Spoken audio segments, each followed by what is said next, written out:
Assalamualaikum warahmatullahi wabarakatuh. Gimana kabar teman-teman hari ini? Sehat selalu kan? Alhamdulillah. Kembali lagi di channel Penabur Misteri. Untuk kali ini, aku akan membawakan sebuah cerita yang berjudul Perang Santet yang diambil dari akun Twitternya Om Ras. Sebelum lanjut ke cerita, aku akan mengucapkan terima kasih kepada teman-teman yang telah memberikan support, kasih super thank, dan juga yang telah memberikan komentar.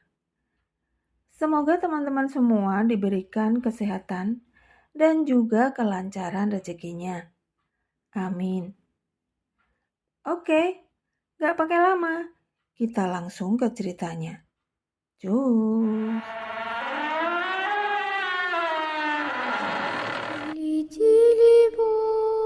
Закрой глаза скорее.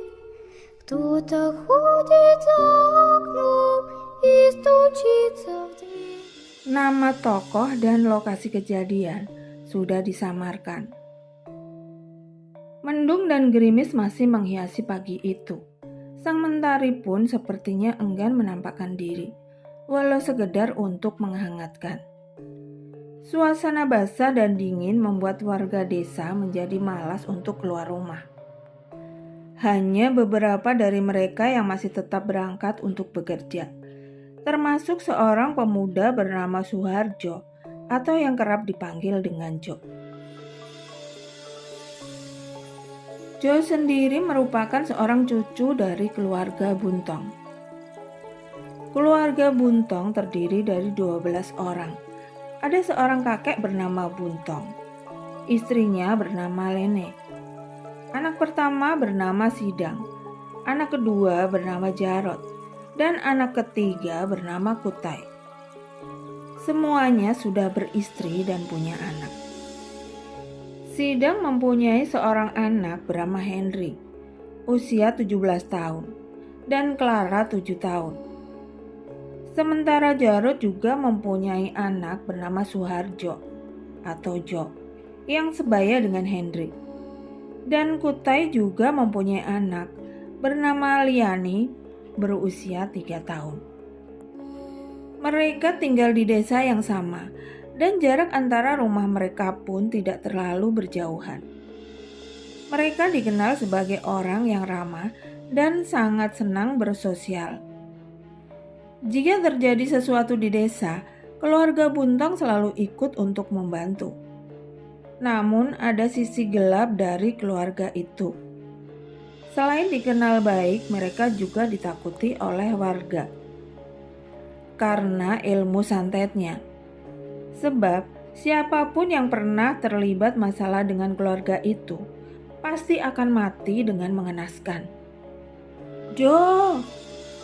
Panggil seseorang sambil berlari-lari kecil mengejar Jo yang sudah berada di atas lanting. Oi! Mau kemana kamu? Memangnya kenapa? Ikut, jawab pemuda itu dengan wajah acuh tak acuh. Ah, jangan Dri, cegah Jo pada pemuda yang bernama Dri itu. Seraya mendorong tubuhnya saat ia hendak melompat naik ke atas cis milik Jo. Pelit, padahal aku cuma mau ikut. Iya, tapi kenapa mau ikut aku? Malas di rumah Jo, gak ada kegiatan, mending keluar. Terserah mau kemana saja. Mau mancing? Oke. Mau nyari apapun aku juga oke, jawab Dri. Jo mengernyitkan alisnya. Sebenarnya, Jo tidak ingin Dri ikut bersamanya. Bukan tanpa sebab, tapi karena Dri ini memang tipe orang yang sangat merepotkan. Beberapa bulan lalu, Jo malah pernah terlibat perkelahian fisik dengan orang lain akibat ulah Dri. Kau pergilah sendiri dengan cismu. Aku lagi gak mau pergi sama orang. ujar Jo. Pelitnya ya ampun. Jo tak merespon. Segera ia menghidupkan mesin cheese-nya dan melaju meninggalkan Dri yang masih menatapnya dengan tajam. Jo melaju ke arah hulu. Sekitar hampir 2 jam perjalanan, Jo tiba di tempat yang ia tuju. Cuaca di tempat itu panas, tidak seperti di hilir. Pantas saja, meski di hilir hujan semalaman, air masih belum membanjiri desanya. Sedikit di hilir hikam, Jo terlihat menambatkan cheese. Ia lalu berjalan masuk ke dalam hutan untuk mencari sesuatu. Jalan di depannya dipenuhi semak berduri.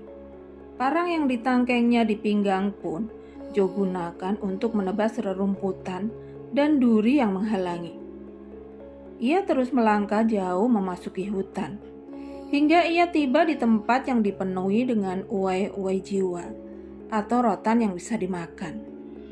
Bibirnya tersenyum menatap pucuk uwai jiwa yang terlihat menjuntai di bawah pohon yang tumbang. Jo mulai memanen umbut jiwa yang segar itu. Setelah mendapatkan cukup banyak, Jo pun lantas mengikatnya dengan tali, lalu bersiap kembali ke tempat cheese-nya tertambat tadi. Umbut jiwa itu rasanya pahit, tapi bila yang mencari atau memotongnya paham bit, maka rasa pahitnya akan berkurang, apalagi kalau pandai memasaknya. Sebelum pulang ke rumah, Jo tak langsung pulang, melainkan terlebih dulu ia melabuh pancingnya di hilir hikam yang berair tenang. Hanya beberapa jam saja, ikan hasil pancingan Jo sudah cukup banyak. Ia pun memutuskan untuk berhenti memancing dan terus pulang ke desa. Namun ketika ia sampai di rumah, keluarganya terlihat sedang berkumpul. Ada amang dan sepupu, hingga kakek dan neneknya juga di sana. Ada apa ini? Tidak biasanya berkumpul begini, batin Jo sebelum masuk ke dalam rumah. Dan saat ia masuk ke dalam rumah lewat dapur, terlihat ibunya tengah duduk dengan raut wajah yang tak bisa dipahami. Ada apa, Nay? Anu Jo, itu si Dri mengadu yang tidak-tidak denganmu. Hah? Mengadu tentang apa, Nay? Tanya Jo bergetar, takut kalau Dri berkata yang tidak-tidak dan akan membuatnya berada dalam masalah. Kata mereka, kamu berkelahi dengan orang di Ngaju, anak pembakal Mahdar. Benarkah itu, Jo? Tanya ibunya khawatir. Mereka berbohong, Ma, jawab Jo gugup. Jujur, Jo. Akhirnya Jo tertunduk. Lalu kemudian ia mengangguk. Bersamaan dengan anggukannya itu, sebuah tamparan mendarat di kepalanya. Jo langsung merasa pening. Pukulan amainya itu benar-benar membuatnya hampir pingsan. Jarot, bentak kakek Buntung. Kau hajar dia sampai mati pun tidak akan menyelesaikan masalah, ujarnya. Anak ini benar-benar, umpat amainya.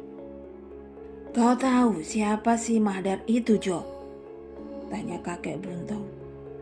Jo mengangguk. Siapa dia? Pembakal atau kepala desa, jawab Jo polos. Itu gelarnya saat ini, Jo. Kau tidak tahu apa-apa tentang dia. Keluarganya itu dulu sangat terkenal dengan ilmu santet maupun kebalnya.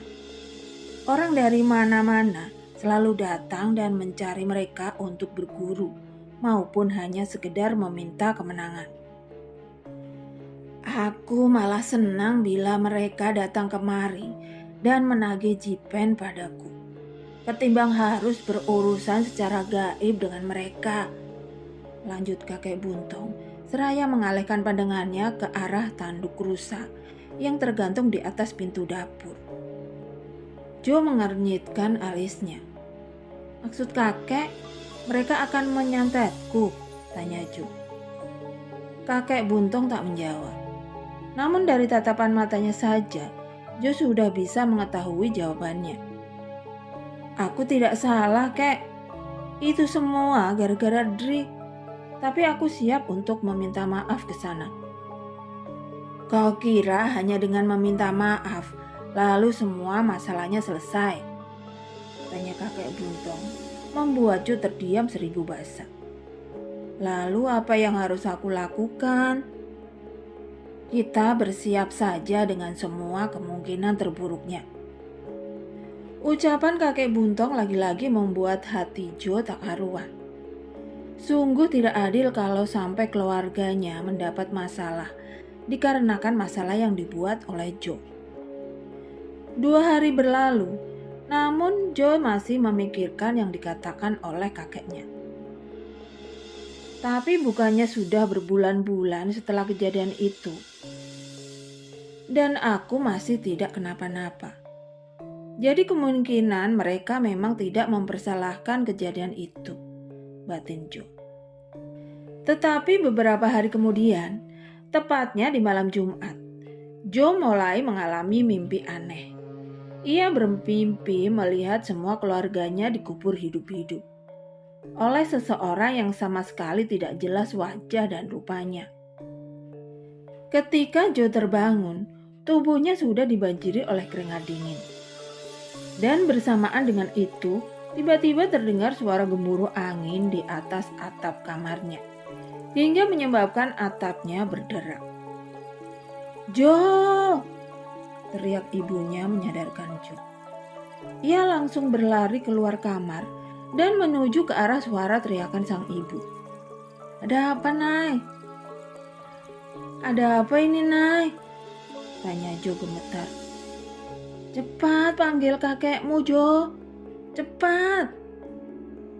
Mendengar perintah ibunya, Jo lantas berlari menuju ke arah pintu. Dengan tergesa ia melepaskan sunduk palang yang terbuat dari kayu itu. Jo berlari di tengah gelapnya malam. Udara dingin menusuk tak mampu membuat keringatnya menghilang. Kek, kakek, nenek, nek, buka pintunya, nek. Ujar Jo terus memanggil-manggil kakek dan neneknya. Ayo masuk. Tarik kakeknya pada Jo. Sepertinya ada sesuatu yang tidak beres di malam itu. Amai, kek. Ya, aku tahu. Mereka telah menyerang kita, jawab kakek Buntung datar. Mereka? Kakek Buntung tak menjawab. Lelaki tua itu lantas duduk bersila. Tidak lama kemudian, terdengar suara gemuruh di atas atap. Namun untuk beberapa saat kemudian, suara itu menghilang. Nafas kakek Buntung terengah. Tubuh rentanya pun sudah dibanjiri oleh keringat. Perlahan-lahan, suasana menegangkan di malam itu terasa sedikit tenang. Kala kakek Buntung menghela nafas lega. Ayo kita ke rumahmu, ajaknya sembari beranjak dari duduk. Sesampainya di rumah Jo, kakek Buntung lantas membaringkan putranya itu di atas lantai. Kedua kakinya sudah membengkak dan membesar.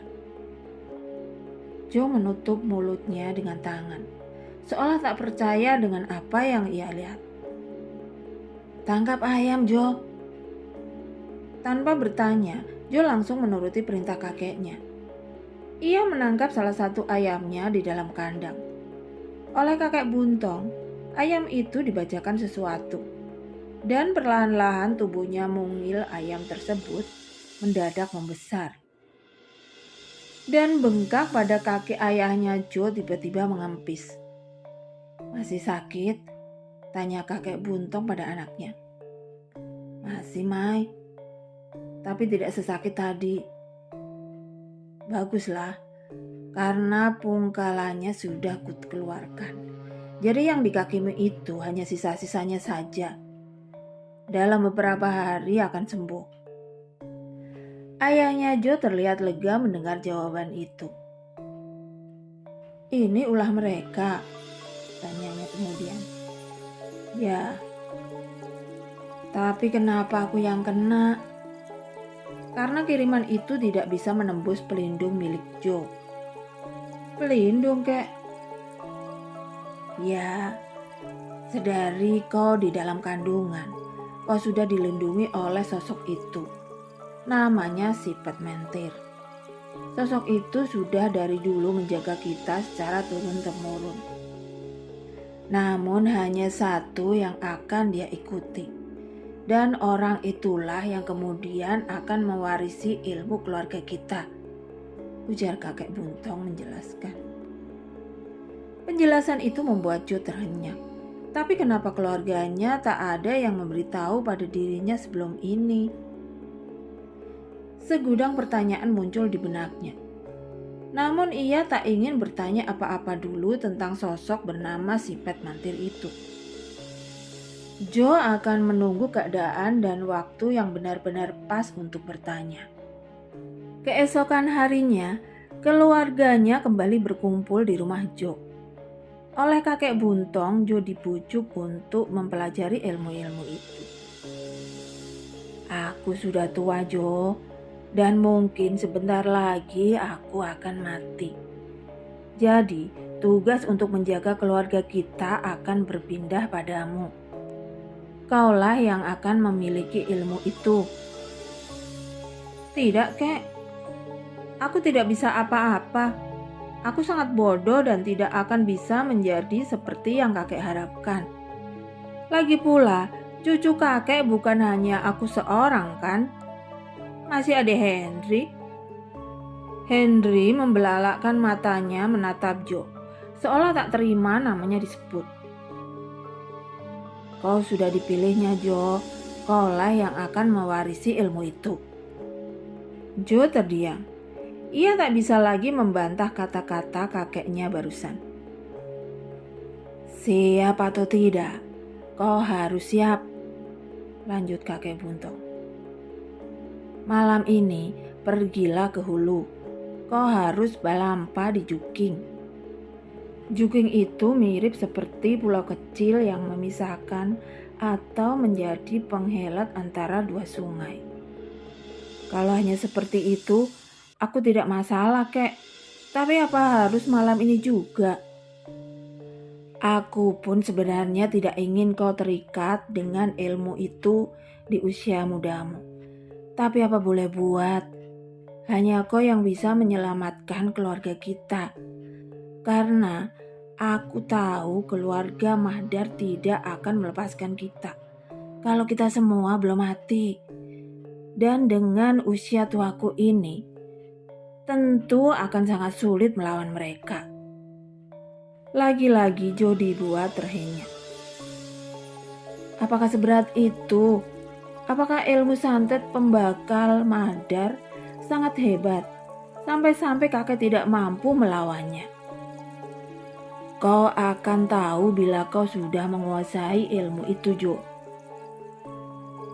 Ah, kenapa harus seperti ini? Batin Joe menjerit. Memang bila dipikir, perkelahianmu dengan si anak Mahdar itu hanyalah sebatas perkelahian anak muda. Tidak akan berdampak seburuk ini. Tapi dengan sejarah keluarga mereka yang sangat dihormati, ditambah lagi dengan gelarnya yang seorang pembakar, tentu mereka sangat menjunjung tinggi kehormatan. Dan perbuatanmu itu sama saja seperti kau menginjak-injak harga diri mereka. Kau paham, Joe? Joe mengangguk. Pertemuan hari itu berakhir dengan keberangkatan Joe menuju ke hulu, di mana tempat yang dimaksud kakeknya berada. Sesampainya di sana, Joe mulai mempersiapkan diri untuk balampa. Joe duduk di bawah pohon sambil menikmati semilir angin senja yang mampu menenangkan perasaan hatinya. Saat hari semakin gelap, Joe memulai melampahnya. Ia duduk tepat di atas tanah, matanya mulai ia pejamkan. Pikirannya pun kini ia kosongkan. Perlahan-lahan, Joe sudah mulai fokus pada lampahnya. Sekitar pukul 3 dini hari, Ia merasakan angin yang cukup kencang mengelilingi tubuhnya. Namun perlahan-lahan suara angin itu berubah menjadi suara bisikan seorang perempuan. Suaranya merdu mendayu, membuat Jo hampir saja membuka matanya. Piur. Tiba-tiba terdengar suara sesuatu menghempas air sungai. Tidak berapa lama terdengar suara geraman makhluk yang seperti sangat menakutkan. Buka matamu, lampamu sudah selesai. Bisik suara itu terdengar parau. Perlahan-lahan Jo membuka matanya. Tidak ada siapa-siapa di sekitarnya. Namun ketika ia melihat ke arah sungai di depannya, Jo langsung tercekat.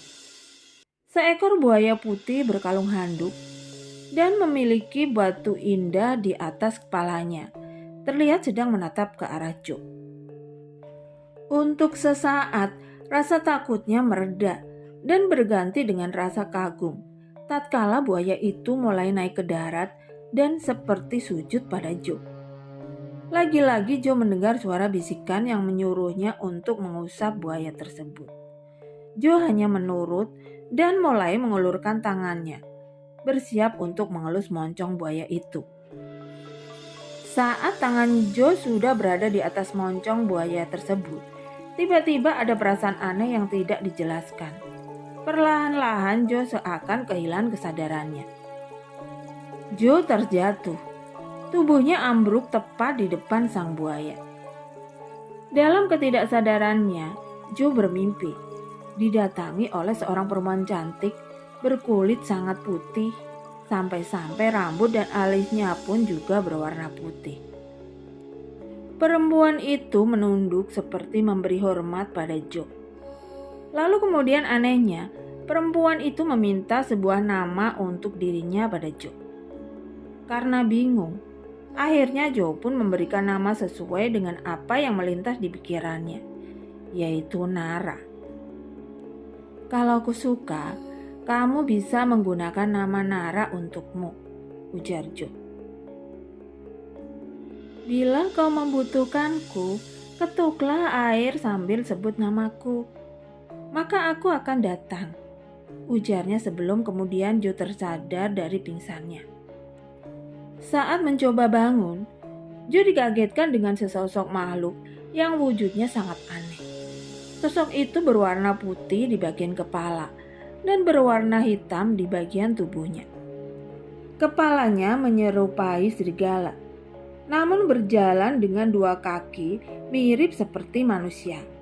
Ia juga memiliki kaki dan tangan yang sangat panjang. Salam hormat tuanku, ujarnya dengan suara yang sama persis dengan suara yang membisikinya tadi.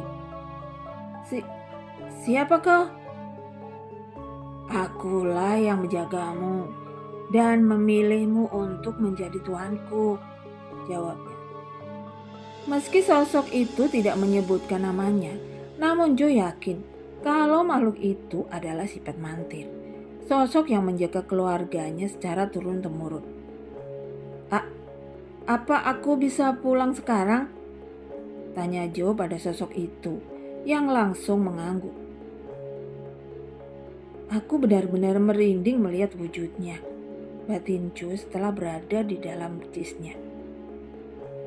Namun di sepanjang jalan itu, Jo benar-benar kehilangan fokusnya, disebabkan sosok-sosok yang sangat menyeramkan, silih berganti menampakkan wujudnya padanya.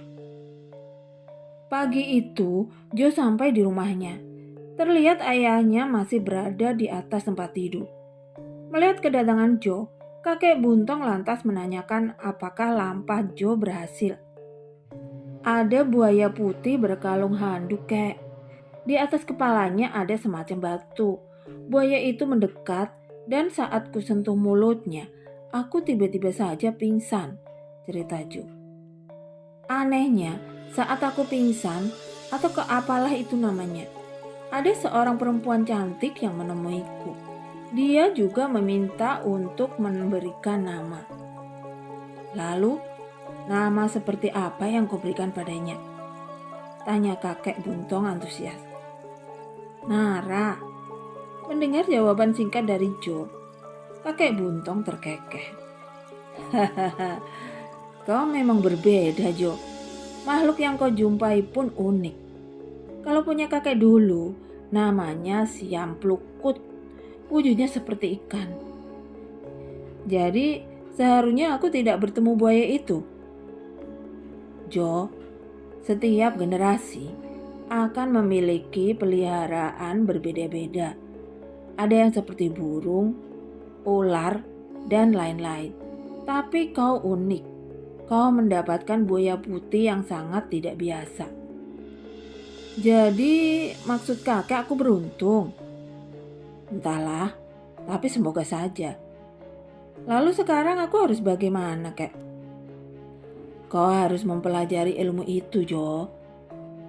Jadi lampahku semalam bukan untuk mendapatkan ilmu itu, kek.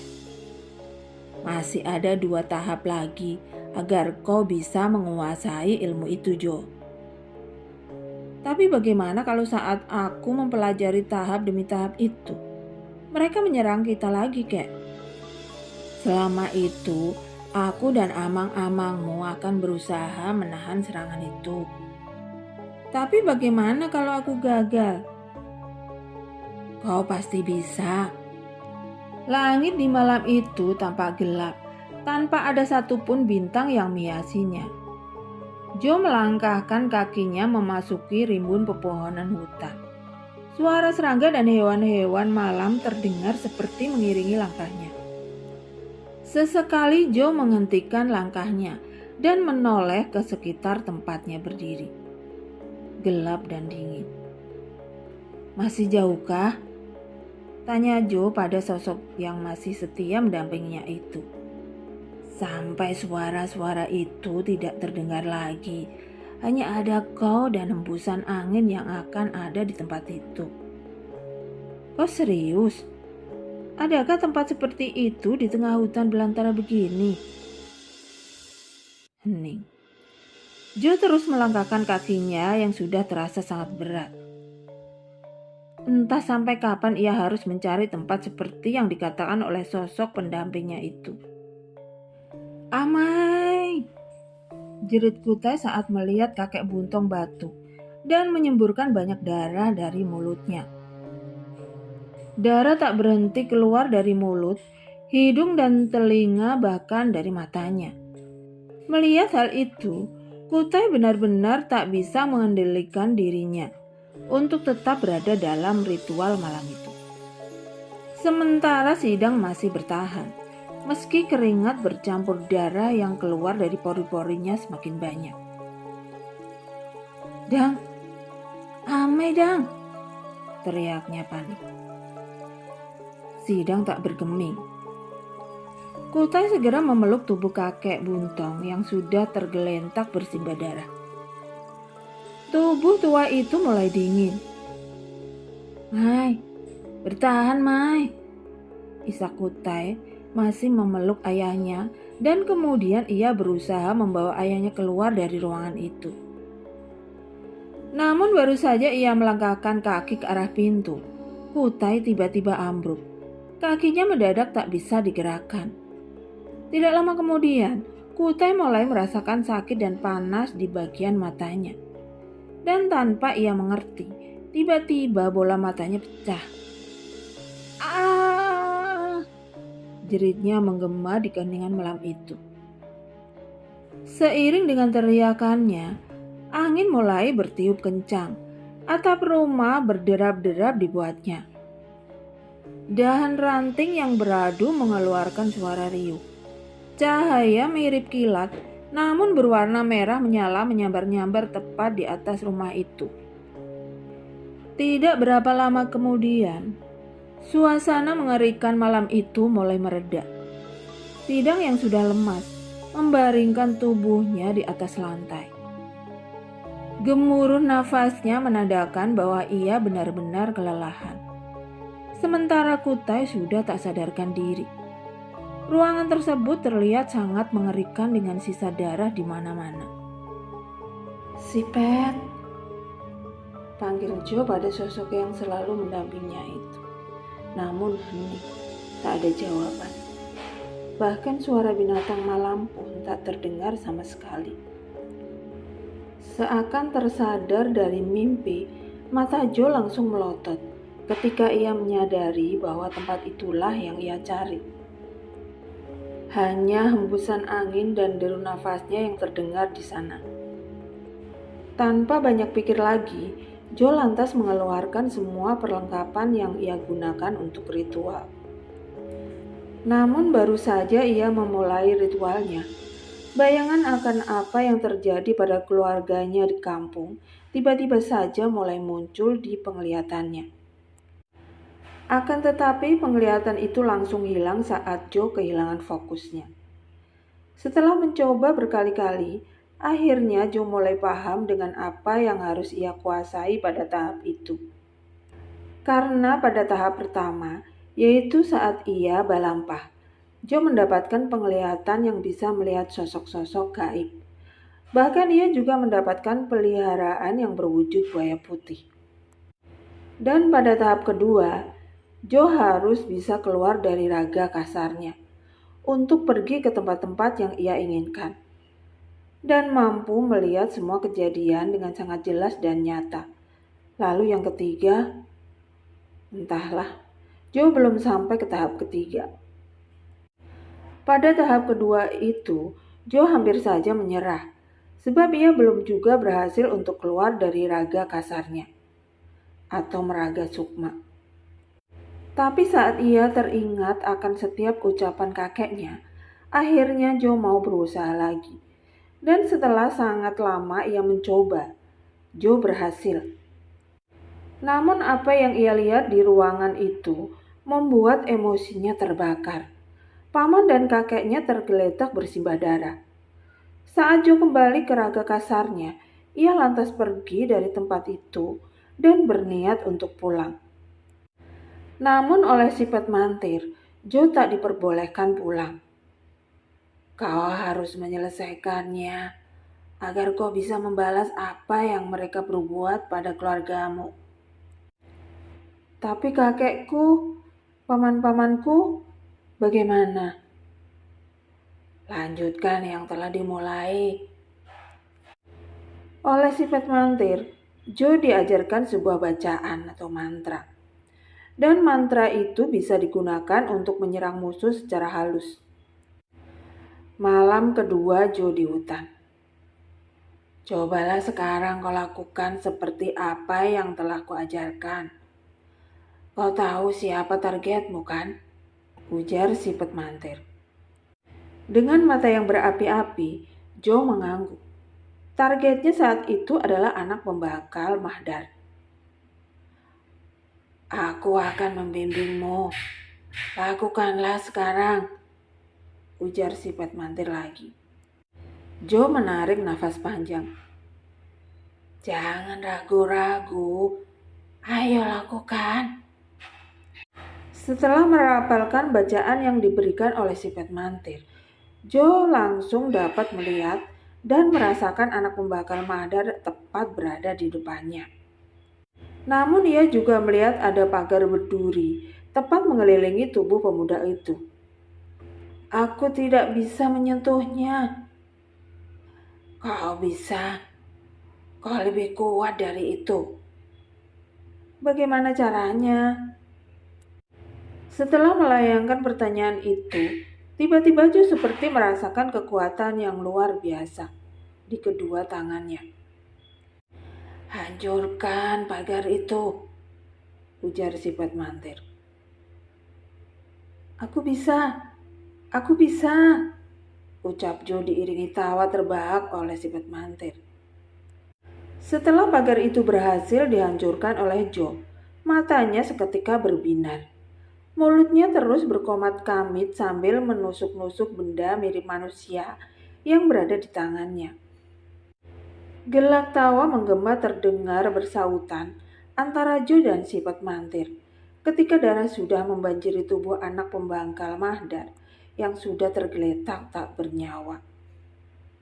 Joe membuka matanya dan ia tersenyum puas begitu mengetahui biang masal tersebut sudah berhasil ia bunuh dengan tangannya sendiri. Sudah bisa pulang kan?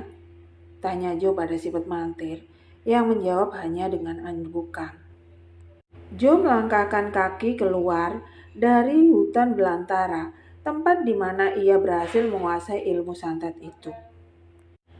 Namun sesampainya di desa, Jo sangat terpukul dengan kenyataan yang menyakitkan itu. Kakeknya meninggal, dan amangnya yang bernama Kutai masih tak sadarkan diri dengan keadaan yang sangat mengenaskan. Bola matanya pecah dan tulang kakinya patah. Begitu juga dengan Amang Sidang. Wajahnya begitu pucat bagai orang tak ada darahnya lagi. Sementara ayahnya sendiri, kakinya sudah tak bengkak lagi. Namun kini perutnya yang terlihat sangat besar. Mirip seperti perut orang hamil 9 bulan. Di malam ketiga, ritual sebelum pemakaman, dengan jenazah yang masih berada di dalam rumah dan ditidurkan di salah satu ruangan. Tiba-tiba Jo dikagetkan dengan suara letupan di samping rumahnya. Ia tahu itu pasti kiriman dari pembakar Mahdar. Tentu saja Jo yang kini sudah menguasai ilmu santet tersebut langsung bersiap untuk menghadapi serangan itu. Sifat mantir pun sudah sedari tadi berada di sampingnya. Cahaya kilat kemerahan terlihat memancar di atas rumah itu. Tiba-tiba, duar, bum. Suara dentuman yang sangat keras mengejutkan terdengar tepat di atas atap pembakar Mahdar. Salah satu keluarganya yang ikut dalam ritual penyerangan itu terkapar bersimbah darah. Tak berselang lama, lagi-lagi terdengar suara dentuman yang sama. Dan kali ini keluarganya yang lain yang berada di satu ruangan itu terkapar bersimbah darah. Seolah tak memberikan waktu untuk musuh membalas, Jo terus melancarkan serangannya. Kali ini, istri dari pembakar Mahdar yang berada di kamar lain yang ia incar. Namun tiba-tiba Jo terbatuk dan darah segar keluar dari mulutnya. Sifat mantir tampak geram melihat Jo yang terkena serangan itu. Ia lantas ikut bersama Jo untuk menyerang keluarga pembakar Mahdar. Kilatan merah terlihat saling berbenturan di langit mendung malam itu. Dan dentuman demi dentuman terdengar bergantian di atas atap mereka. Jo masih terus merapalkan bacaan yang diberikan oleh sifat mantir. Kali ini yang diincarnya adalah pembakar Mahdar. Celup. Erangan panjang terdengar dari rumah pembakar Mahdar. Lelaki itu tersandar dengan perut yang membesar, dan seluruh tubuhnya mulai membiru. Perang santet malam itu berakhir dengan gelak tawa puas yang terdengar dari rumah Jo. Dan tepat di hari pemakaman kakeknya itu, keluarga Jo mendapat kabar bahwa pembakar Mahdar dan 2 saudaranya mati mengenaskan. Sementara istrinya lumpuh dan tak dapat berbicara lagi. 8 hari setelah pemakaman kakek Buntong, keadaan keluarga Jo sudah mulai membaik. Meski kini Amang Kutai sudah tak bisa melihat dan tak bisa berjalan lagi, tapi ia sangat puas dengan hasil akhir pertarungan santet itu.